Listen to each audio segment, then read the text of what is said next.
Сәлеметсіздер ме, құрметті оқушылар. 7-ші сынып алгебра бір мүшелер тақырыбына арналған есептерді шығаруды жалғастырамыз.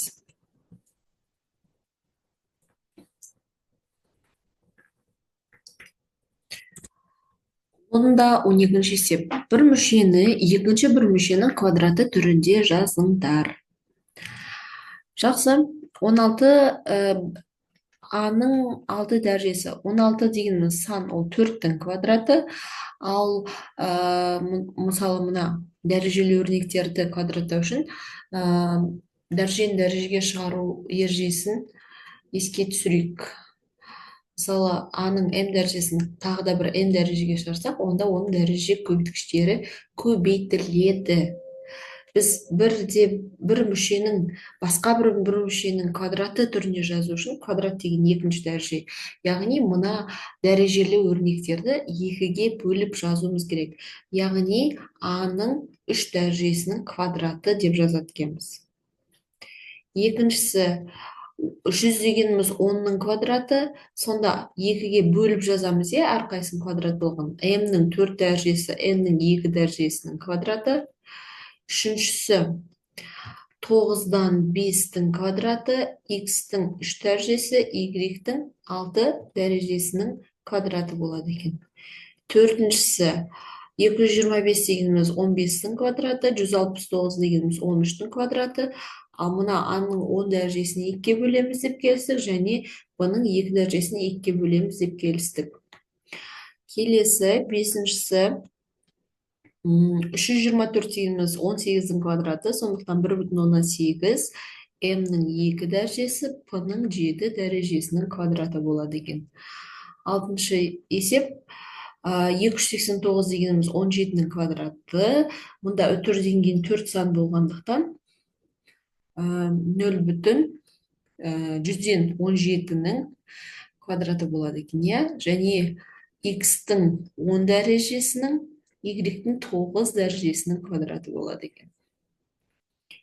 Келесі есеп. Өрнектердің арасынан натурал көрсеткішті дәреже болатын бір мүшенің квадраты және бір мүшенің кубы түрінде жазылатын өрнектерді теріп жазыңыздар дейді. Бірінші өрнекке қарайтын болсақ, квадрат куб дегеніміз, мен алдыңғы есепте айтып кеттім, квадратын табу үшін дәреже көрсеткіштерін 2-ге бөлдік. Куб деп жазу үшін дәреже көрсеткіштерін 3-ге бөлеміз. Сонда егер бірінші мысалға қарайтын болсақ, аның 13 дәрежесі. 13 2-ге де бөлінбейді, 3-ге де бөлінбейді. Сондықтан бұны квадрат немесе куб түрінде келтіруге болмайды екен. Келесісін қарайып, екіншісін квадрат түрінде де куб түрінде де жазуға болады екен. Алдымен квадрат түрінде жазайық. Квадрат түрінде жазу үшін біз оны дәреже көрсеткіштерін 2-ге бөлеміз. n-нің 3-і, m-нің 9-і, k-нің... жоқ, квадраттық келмейді, мұнда 9 дәреже екен ғой. Ондай болатын болса, біз онда куб түріне жазамыз. Сонда 3-ге бөлеміз. n-нің 2-сі болады, m-нің 6-сы болады, k-нің 3 дәрежесінің кубы. Мына жақшаларды ашқанда әрбір дәреже көрсеткіші көбейтіліп ашылады. Сондықтан жаңағы n-нің 6-сы, m-нің 18-і, k-нің 9-ы шығып тұр екен. Үшіншісін көрейік. Бұл жерде барлығы да жұп болғандықтан дәреже көрсеткіштер, оларды квадрат түрінде жазуға болады екен. 2-ге бөліп жазамыз дәреже көрсеткіштерін, сонда келесі түрдегі бір мүшені алады екенбіз. Төртіншісі, бұл жерде кубқа келмейді, себебі 16 ешқандай да санның кубы емес. Сондықтан біз оны квадрат түріне жазамыз. 0,4 а b-нің 3 дәрежесінің квадраты. Квадрат болғандықтан дәреже көрсеткіштерін 2-ге бөлдік. Бесіншісінде 216 дегеніміз ол 6-ның кубы.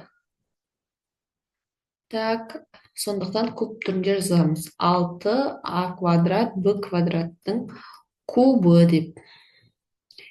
729 дегеніміз негізінде 9-дың кубы. Алайда бұл жерде өте ыңғайсыз болып тұр. Егер 0,100-ден 729 болса, онда жазуға болатын еді.